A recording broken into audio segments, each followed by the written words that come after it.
আমি বিশ্বাস করি আমার মা মাটি মানুষকে। ওকে পার্লামেন্ট থেকে তাড়িয়ে দিলেও মানুষের মন থেকে তাড়িয়ে দিতে পারিনি। ভরা সভায় মহুয়াকে সঙ্গে নিয়ে বললেন মমতা বন্দ্যোপাধ্যায়। বৃহস্পতিবার কৃষ্ণনগরের তৃণমূল প্রার্থী মহুয়া মৈত্রের সমর্থনে প্রচারে গিয়েছিলেন মুখ্যমন্ত্রী মমতা বন্দ্যোপাধ্যায়। আর সেখানে গিয়ে আরও একবার সংসদ থেকে মহুয়াকে বহিষ্কার নিয়ে মুখ খোলেন তৃণমূল সুপ্রিমো।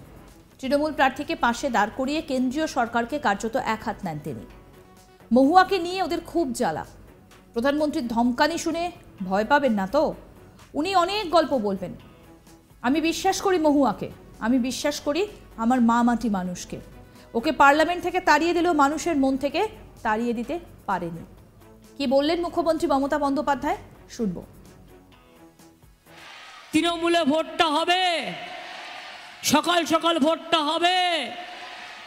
প্রধানমন্ত্রীর ধমকানি শুনে ভয় পাবেন না তো? চমকানি শুনে ভয় পাবেন না তো?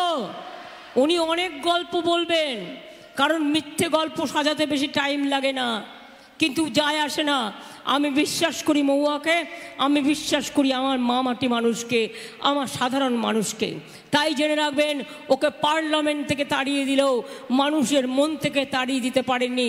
তাই ওকে আবার গ্রহণ করে আপনারা দেখিয়ে দেবেন, আপনারা তাড়ালেও আমরা গ্রহণ করলাম।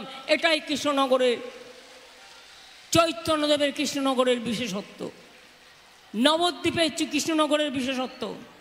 ইস্কন করে দিয়েছি। কথায় কথায় বলে हमने एम्स किया, एम्स का जमीन 300 एकड़ कौन दिया? हमने दिया।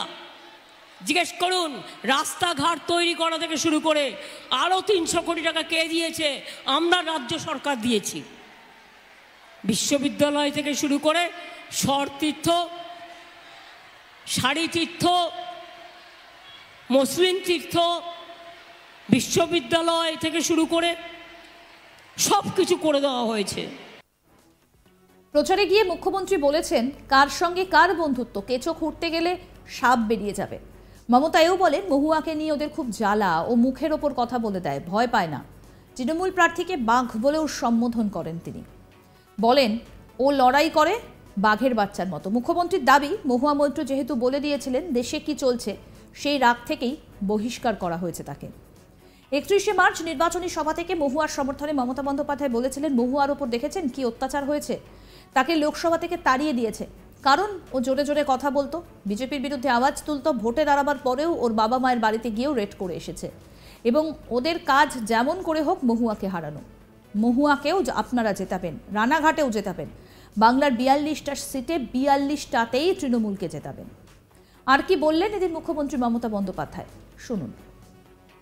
মহুয়ার উপরে দেখেছেন কি অত্যাচার হয়েছে, তাকে লোকসভা থেকে তাড়িয়ে দিয়েছে, কারণ সে জোরে জোরে কথা বলতো বলে, বিজেপির বিরুদ্ধে আওয়াজ তুলতো বলে। ভোটে দাঁড়াবার পরেও তার বাবা মা বেচারা কিছু জানে না, তাদের বাড়িতে গিয়েও রেড করে এসছে। এবং ওদের কাজ যেমন করে হোক মহুয়াকে হারানো। মহুয়াকেও আপনারা জেতাবেন, রানাঘাটেও জেতাবেন, বাংলায় 42টা সিটেই তৃণমূল কংগ্রেসকে জেতাবেন, তার কারণ আপনাদের স্বার্থে। কৃষ্ণনগরের রাজবধূ অমৃতা রায়কে প্রার্থী করেছে বিজেপি। তাকে ফোনও করেছিলেন প্রধানমন্ত্রী নরেন্দ্র মোদী। অমৃতাকে প্রার্থী করার পর থেকেই তৃণমূল অভিযোগ করেছে সিরাজউদ্দৌলার বিরুদ্ধে ষড়যন্ত্রে সামিল ছিলেন রাজা কৃষ্ণচন্দ্র রায়। ঘুষ নিয়ে সংসদে প্রশ্ন করার অভিযোগে উত্তাল হয়েছিল সংসদ। বহিষ্করণ হন মহুয়া মৈত্র। চর্চায় উঠে আসে তার প্রাক্তন প্রেমিক তথা সুপ্রিম কোর্টের আইনজীবী জয় আনন্দ দেহদ্রায়ের প্রসঙ্গ। কিন্তু মহুয়া মৈত্রের পাশে বরাবরই থাকতে দেখা গেছে তৃণমূল সুপ্রিমোকে।